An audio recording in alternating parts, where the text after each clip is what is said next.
नमस्कार। Radio talkies में आप सबका स्वागत है। नमस्कार। आज हम अल्बेर कामू के बहुत ही मशहूर उपन्यास द स्ट्रेंजर या लेतोंजे पर बात करने वाले हैं। हाँ बिल्कुल, एक किताब है हमारे पास और हम कोशिश करेंगे कि इसके जो गहरे पहलू हैं उनको समझें। और खास तौर पर इसके मुख्य किरदार मर्सों के जरिए, मतलब एक ऐसा इंसान जो समाज के बने बनाए रास्तों पर बिल्कुल नहीं चलता। हाँ, कहानी की शुरुआत ही देखिए मरसो की माँ की मौत से होती है और वहीं से उसका मतलब समाज से एक तरह का टकराव दिखने लगता है। जैसे अंतिम संस्कार में उसका बिल्कुल शांत रहना, रोना नहीं, माँ का चेहरा तक देखने से मना कर देना। और वो कॉफी पीना, सिगरेट पीना, वो भी वहीं। हाँ बिल्कुल, ये सब चीजें समाज को हजम नहीं हुई।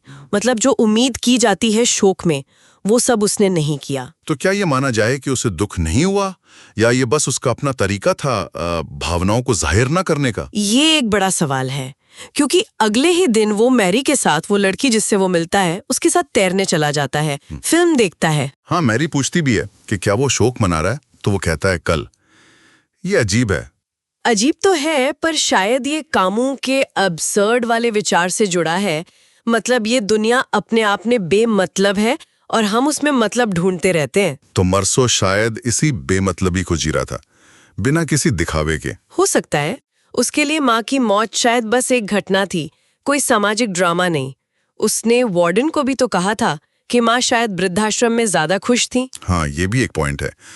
पर उसकी ये ईमानदारी या कहें उदासीनता उसे आगे चल के मुश्किल में डाल देती है। बिल्कुल, जैसे वो रेमंड सेंटेस से दोस्ती करता है, फिर उसके कहने पर एक चिट्ठी लिखता है उसकी पूर्व प्रेमिका को, और उसी वजह से वो बीच पर झगड़ा होता है अरबों के साथ। हाँ, लेकिन जो सबसे मतलब कहानी का टर्निंग पॉइंट है, वो है मर्सो का अकेले उस बीच पर वापस जाना। उफ, वो सीन, वो भयानक धूप, वो गर्मी। हाँ, असहनीय। और फिर वो अरब दोबारा मिलता है, चाकू निकालता है और सूरज की वो चकाचौंध। और मर्सो गोली चला देता है। पहले एक, फिर रुककर चार और। क्यों? उसे बाद में लगता है कि उसने दिन का संतुलन बिगाड़ दिया है। हाँ, और कोर्ट में वो क्या कहता है कि ये सूरज की वजह से हुआ। कोई मतलब नहीं बनता इसका, है ना? तर्क के हिसाब से तो बिल्कुल नहीं। और यहीं वो एब्सर्ड वाली बात और पुख्ता होती है। एक बेतुकी दुनिया में एक बेतुका एक्ट, लेकिन समाज इसे कैसे देखेगा? हाँ, समाज को तो वजह चाहिए। मुकदमे में फिर हत्या कैसी हुई ये जरूरी नहीं रहता। बिल्कुल, सारा फोकस शिफ्ट हो जाता है मर्सो के चरित्र पर कि वो माँ के जनाजे पर रोया क्यों नहीं था। अभियोजन पक्ष तो उसे एक तरह का राक्षसी बना देता है, संवेदनहीन, बिना आत्मा वाला। क्योंकि उसने समाज के इमोशनल कोड नहीं माने। उसका वकील तक परेशान हो जाता है कि ये आदमी अपने बचाव में कुछ ढंग का क्यों नहीं कह रहा। और मर्सो की वो सफाई कि सूरज की वजह से हुआ, उसका तो मजाक ही बन गया। हाँ, ये दिखाता है कि समाज अक्सर सच्चाई से ज्यादा सामाजिक रस्मों को, दिखावे को अहमियत देता है। तो उसका असली जुर्म हत्या नहीं है, बल्कि समाज के नियमों को तोड़ना बन गया। काफी हद तक हाँ। गवाह जो उसके पक्ष में भी बोलते हैं, उनकी बातों को भी घुमा फिरा कर उसके अजीब कैरेक्टर को साबित करने के लिए इस्तेमाल किया जाता है। उसे खुद भी समझ नहीं आता कि उसकी निजी फीलिंग्स का या उसकी माँ के प्रति उसके व्यवहार का इस हत्या से क्या लेना देना है। वो महसूस करता है कि सब उससे नफरत करते हैं, पर उसे अपने किए पर कोई अफसोस या पछतावा नहीं होता, उस तरह का जैसा समाज चाहता है।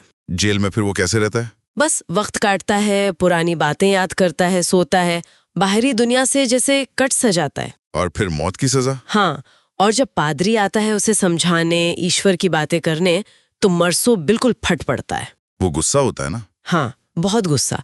वो ईश्वर, उम्मीद, परलोक सबको नकार देता है। वो चीखता है कि जिंदगी की बस एक ही सच्चाई है, मौत, और वो उसे स्वीकार करता है। और उसे एहसास होता है कि ये यूनिवर्स, ये दुनिया बिल्कुल उदासीन है। उसे कोई फर्क नहीं पड़ता है कि मर्सू है या नहीं।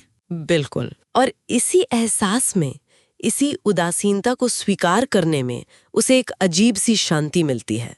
वो कहता है कि वो खुश था और अब भी खुश है। यह है एब्सर्ड हीरो, दुनिया की बेगानगी को अपनाकर आजाद हो जाना। हाँ, और उसकी आखिरी इच्छा भी तो देखो।